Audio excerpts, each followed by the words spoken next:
There was blood pouring everywhere, and yet, in a certain way, I felt very safe because I had God on my side. I felt that. So that was Donald Trump there with his big and extremely lengthy speech that he has just finished delivering to delegates here at the Republican National Convention.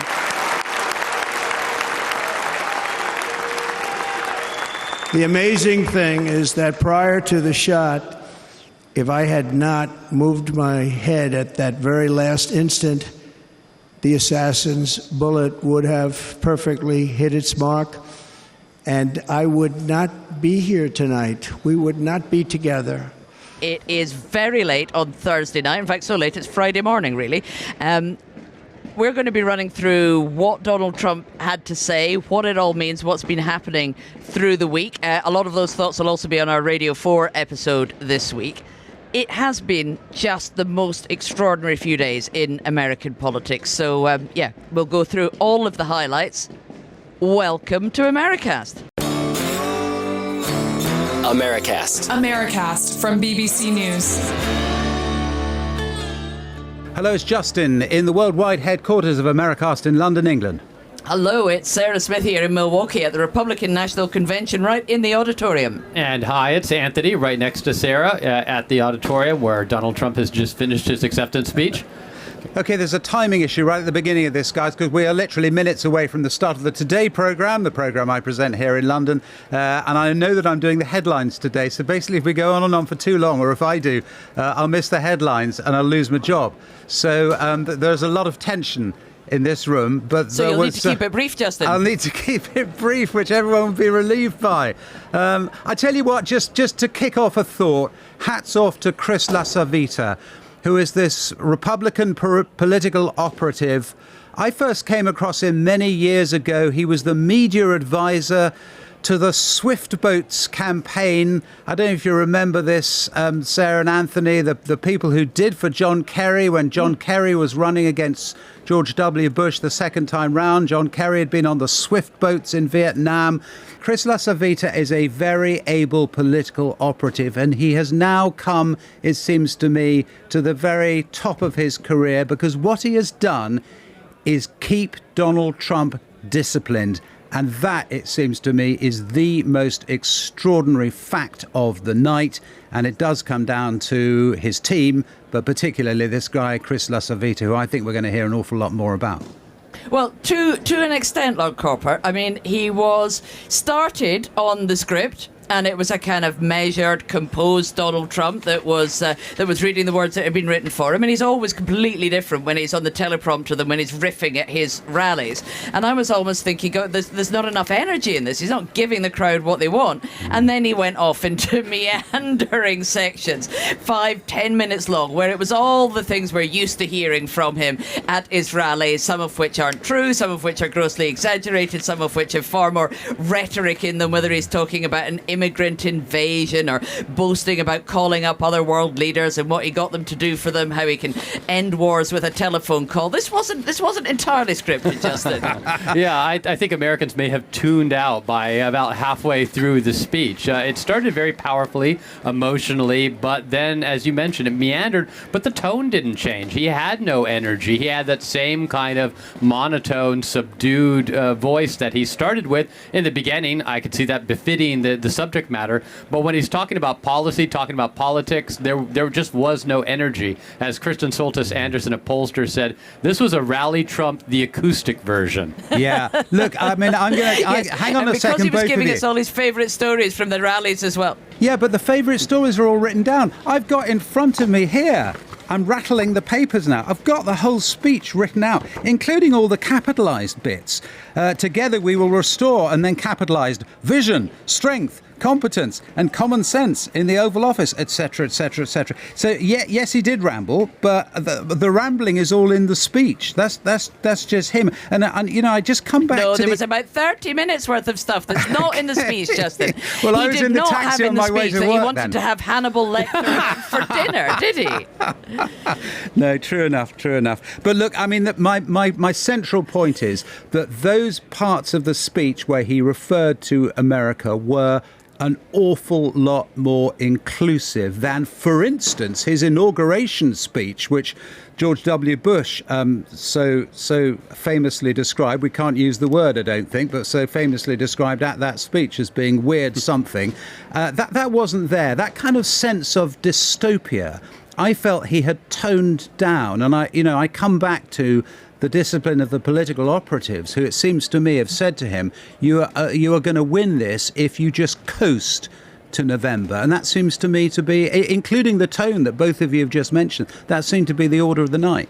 Yeah, I think this speech didn't move the needle. But then again, it didn't have to move the needle. I don't think Trump wants the needle moved anywhere. So a boring speech, poorly delivered, probably doesn't hurt him. And it's better for him, as you point out, Justin, than something that's more red meat. Even though I will say there were some things in this speech that were dystopian, that were dark. His talk about all these Latin American countries opening their jails and sending undocumented migrants here. He was actually posing as a Latin American dictator, thinking about what he would do in that circumstance that he would empty his jails.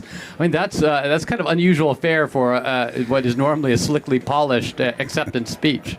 I think you picked up on something, though, Justin, which probably tells us a little bit about the tone and the themes we're going to see in the months going forward. The inclusivity that you mentioned was also really obvious in the speakers that were addressing the convention in the previous few days, some of the things they were talking about. It is a much, much more diverse Republican Party that we're seeing here, obviously trying to appeal to some blocks of voters that they think they can win over. By the way, you know who's taking the jobs that are created? 107% of those jobs are taken by illegal aliens. And you know who's being hurt the most by millions of people pouring into our country? The black population and the Hispanic population, because they're taking the jobs from our black population, our Hispanic population, and they're also taking them from unions. You're right to draw the contrast with that American carnage speech he gave at his inauguration. This was more optimistic. I mean, he was talking about what he thinks is wrong with America, and of course he said that he thinks Joe Biden is, worse than all the 10 other worst presidents in history added together or something. But he was painting, I think, a much more optimistic vision for what the future of America could be than we heard from him, for instance, 8 years ago. Yeah, and I'm going to concede to you both that there was a certain lack of detail. For instance, I'm just looking at a bit of the speech now, which I think he did get to. With our victory in November, the years of war, weakness and chaos will be over. And there was not a lot of detail in how that happened. So I'm kind of bound to I'm bound to accept. Yeah, I'm bound to accept what you're saying there. But I still think that this was a restrained piece of work for Donald Trump. And what is interesting, of course, is the wider context. Which is that this is not the only show in town when it comes to huge news out of the United States, because we are also facing potentially over the coming few days the end of Joe Biden as the candidate running against him. And I just wonder how much that have you picked up among Republicans? Do they not care? Do they think they're coasting to victory, whatever? Are they worried about the idea that suddenly it's not Biden and they've got someone tougher to deal with? Because that's part of the story, isn't it? Yeah, Sarah, you talked about it the other day. They're giddy, aren't they? Yeah, they're absolutely jubilant. I have never seen people at a political convention or conference as happy as this. They seem very united. There's no fights going on behind the scenes, and they're just ecstatic. It's just good news after good news for them. So another poll came out this afternoon showing that Donald Trump is 5 points ahead, according to the CBS poll nationally, 3 points ahead in the key swing states that really matter, and with 1 in 4 voters saying that the way he handled himself after the assassination made them more likely to consider voting for him. So, I mean, that's all going incredibly well. It is just icing on the cake to see the Democratic Party pulling itself apart. Of course, you know, there's the possibility that they'll face a candidate who might be more of a challenge than Joe Biden. But right now, the disunity, the infighting in the Democratic Party is just, they can't believe their luck. It's weird, isn't it? And I can hear the balloons popping all around you, that a political party in the modern era can focus on a person who has brought so little in terms of detailed policy. And you know that in American political terms, parties do tend to kind of make it up as they go along. But you have a kind of broad sense, I suppose, of what Trump wants to do. But the detail is fabulously lacking, isn't it? Yeah, they meticulously avoided talking about policy details on the stage, particularly in the last hour of every night when the American public is tuning in. Now, here at the convention, if you went for a little walk and you went to some of these side events that were put on, there was more policy details discussed, but that was well away from any of the network television cameras because Democrats have been looking at the policy proposals, the Project 2025 that the Heritage Foundation has put out, and other groups, their proposals, and picking them apart and beating the Republicans over the head with them. I don't think Chris LaCivita and all of the Republican operatives running the Trump campaign wanted to give the Democrats any more ammunition at this convention. You've got to remember, not every politician has the front of Donald Trump to stand up on stage and promise tax cuts and simultaneously say he's not going to cut spending on healthcare or pensions and not explain how that can be done. Yeah. Final thought about the front of Donald Trump. He mentioned God a lot and said that God was there when he was attacked, etc., etc. It is quite striking, isn't it, to see a man who is, so ungodly in so much of his behaviour, understanding viscerally that it is so important to so many members of his party who genuinely believe, who are not cynical about it actually, who think that God was there in Pennsylvania and rescued Donald Trump for a purpose, who genuinely believe that. And he's tapping into that. I don't think anyone seriously thinks that he thinks it, but my goodness, he got there at the beginning of the speech, didn't he? With which thought, if I may say so, God has a purpose for me, which is to read the headlines in the Today programme, I can see they're already calling actually next door. So I got to go, folks. Enjoy the rest of the podcast. It's been a real pleasure talking to you, if only briefly. Bye. Yeah, well, I'm going to talk to you on the Today programme a little bit later, Justin, so I'll see you then. Okay, bye. Right, now we've got rid of Justin, we can go into a little bit more detail about what Donald Trump was actually saying. And it was a different man, I thought, who described the moment that he was shot. He started off telling a kind of fairy tale. Said it was a warm summer's day in Pennsylvania when, and ran us through this story, which he said he was going to tell tonight and then never again. We'll see if that happens. Yeah, I have the feeling that probably is not going to be the case. He likes talking about his election victory and spoke about it in 2016 for years afterwards. And I think he will at least make reference to that because it's something that I think his supporters want to hear from him. But it was almost messianic at times, speaking about how Providence, this was providential that he survived. Well, let's listen to some of it. First off, he described the actual moment when he was shot. I said to myself, wow, what was that? It can only be a bullet. And moved my right hand to my ear, brought it down. My hand was covered with blood, just absolutely blood all over the place. I immediately knew it was very serious, that we were under attack, and in one movement proceeded to drop to the ground. Bullets were continuing to fly as very brave Secret Service agents rushed to the stage, and they really did. They rushed to the stage. And he talked about the crowds that were there at the rally as well, and why he raised his fist in the air. I stand before you in this arena only by the grace of Almighty God.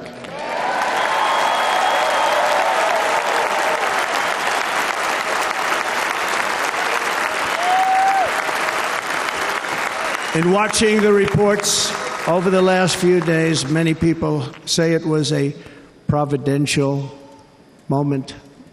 Probably was. When I rose, surrounded by Secret Service, the crowd was confused because they thought I was dead, and there was great, great sorrow. I could see that on their faces as I looked out.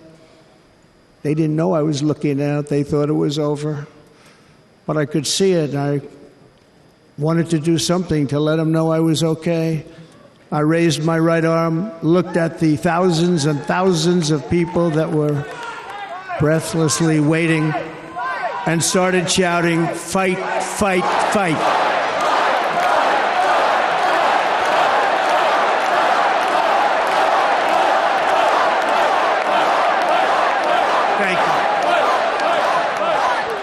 Once my clenched fist went up, and it was high into the air. You've all seen that. The crowd realized I was okay and roared with pride for our country like no crowd I have ever heard before. Never heard anything like it. So over the course of this week, there were three major themes that the Republicans said they wanted to highlight, one each night. And it was the economy, it was crime/immigration, and it was foreign policy, global safety. And you saw that in Donald Trump's speech. He started talking about the economy and about inflation, moved on to immigration and crime, and then finished with foreign policy. It wasn't necessarily delivered in a coherent way, and it was full of ad libs, but those were the tent poles I think you're going to see this campaign built around for the next 3 months. You know, Donald Trump does have a record. He was president for 4 years, so I think people might rightly point and say, well, why didn't you do any of this when you were president? So we've talked about how happy everybody is here and what Donald Trump has to say. What do you think at the end of it, though, it all adds up to? Outside of the convention center, people watching in, is it a bump for the Republicans? Has anybody been paying any attention at all? Does it make any difference? You know, I think the week itself will help the Republicans. I think this was a very slickly produced convention. And I think that, as you mentioned, putting diversity on stage, trying to reach out to suburban women, to black voters, to Hispanic voters, and of course with J.D. Vance to white working class voters and get them even more engaged. I think that's a good strategy for them. Donald Trump is riding momentum, and at the moment, he is ahead. Well, I'll tell you how I know he must be on the up. Melania turned up. She did. Yeah, we she see did. so little of her. I mean, she was there when he launched his campaign 18 months ago. She's done one fundraiser, and I know that I checked all of this because I wrote a piece for BBC Online about Melania.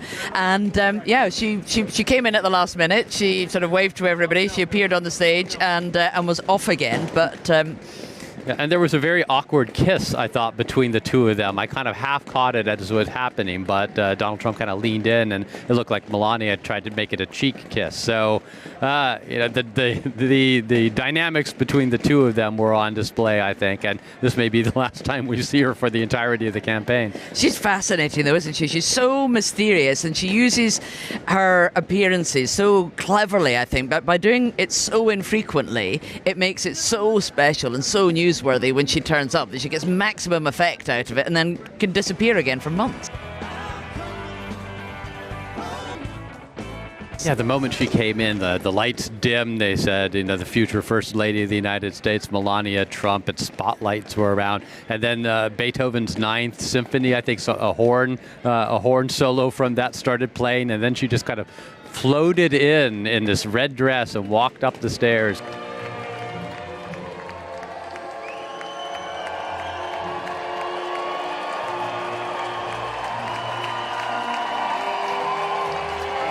It was a unique entrance, but she sat by Donald Trump for all of maybe 30 minutes, and then she stood next to him on the stage after the balloon drop, or as the balloons were dropping, and yeah, that was the entirety of her time here at the convention. So, Sarah, what a week it's been. 4 days of convention. It started with Donald Trump making a triumphant entry into this arena behind us. As you can hear all these balloons popping. We got news that Donald Trump's case in Florida on the documents was being dropped, dismissed by the judge, something that Donald Trump mentioned in his speech. Of course, we had J.D. Vance, Donald Trump's running mate, being announced, giving his speech last night. And then Donald Trump's acceptance speech tonight. All the while, Joe Biden and the Democrats have been engaged in a circular firing squad. Joe Biden had a high-profile interview on Monday night that maybe wasn't all that effective in staunching the bleeding. And then, of course, he pulled off the campaign trail during the stop in Nevada because he tested positive with COVID. And all of these Democrats, the calls for him to stand aside have only been escalating more and more. It's the most astonishing split-screen effect, isn't it? Because you've got Donald Trump here proudly sporting that white bandage on his ear and, yeah, bestriding the stage, looking like some kind of returning hero. And the pictures of Joe Biden after he'd contracted COVID and he suddenly flew on Air Force One from Las Vegas, where he was meant to be doing a campaign event, back to Delaware so that he could isolate at home. He looked really bad when he was going up the steps onto the plane to fly home. And then somehow he managed to look even worse when he disembarked in Delaware. He looked frail, he looked unwell, and he just looked unbelievably old, whilst Donald Trump is being celebrated here for his survival. He's an 81-year-old man with COVID. I mean, you're going to look old and run down and tired. I had COVID in January, and I felt miserable, and I'm 50-something. So it is not surprising, but it is not the look you want to have when you're being contrasted with Donald Trump, who just survived bullets being fired at him and was triumphant in his return to the stage here.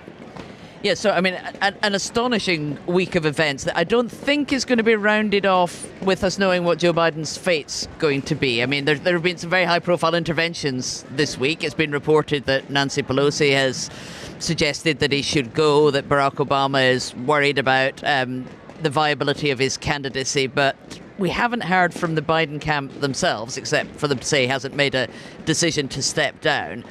Be a few days yet before we do? Yeah, not only hasn't made a decision to step down, but that all the reports are wrong and that he's still busily planning his next steps in his campaign. The reports have been all over the map at this point. It's very difficult to tell, but you've got to understand, Joe Biden is back in Delaware now. He is surrounded by his tightest circle of family and advisors, and nothing is going to leak out of that. So I think what you're hearing now are people who are trying to put pressure on Joe Biden. They're not getting anything back from that pressure, and so they're slowly, steadily upping the amperage going into this, trying to get some sort of a reaction from the campaign, try to get the results they want, which is Joe Biden stepping aside sometime soon. Yeah, it's been really interesting, I think, to read the denials and the non-denial denials, as they're called in politics. So, for instance, it had been reported that Joe Biden's speechwriter was working on remarks for him to deliver to say that he was leaving the race. So he came out and said, absolutely not, this is completely, 100%, totally untrue, right? That's a straightforward denial. It was reported that Nancy Pelosi had said to him that she didn't think he could win. The denial that came from her office was not a straightforward denial like that at all. It was all about, we respect the confidentiality of the discussions and not everything that's being reported is 100% accurate. Yeah, that isn't exactly a denial. Not 100% accurate. Okay, well, we can kind of guess which ones are. But clearly, Nancy Pelosi is moving behind the scenes and trying to evaluate and get her hands around how to deal with this situation. Clearly, Barack Obama is also very concerned in this. We saw public statements from Hillary Clinton and the Clintons saying that they support Joe Biden, and reports that they were pressuring their donors not to back away from him. You have a bunch of players in this, and they're all kind of moving around. It's enough to be some sort of a political drama movie with all the pieces that could land up in different places by the time this is all over. All right, well, it's been a crazy night here, a very long night for all of us. Sarah has already popped off to do all of her other obligations. You can still hear the balloons popping behind me as they start to clean up the convention site, but it has been a wild ride over the past 4 days. We are going to, of course, continue reporting on this story in the days ahead, and you know the way to get in touch with us. That's WhatsApp, +44 330 123 9480. Email americast@bbc.co.uk. Social media, #Americast. Discord, you can find the link to that in the description of this podcast. And, of course, you can hear Americast first and in full as a podcast on BBC Sounds. See y'all later.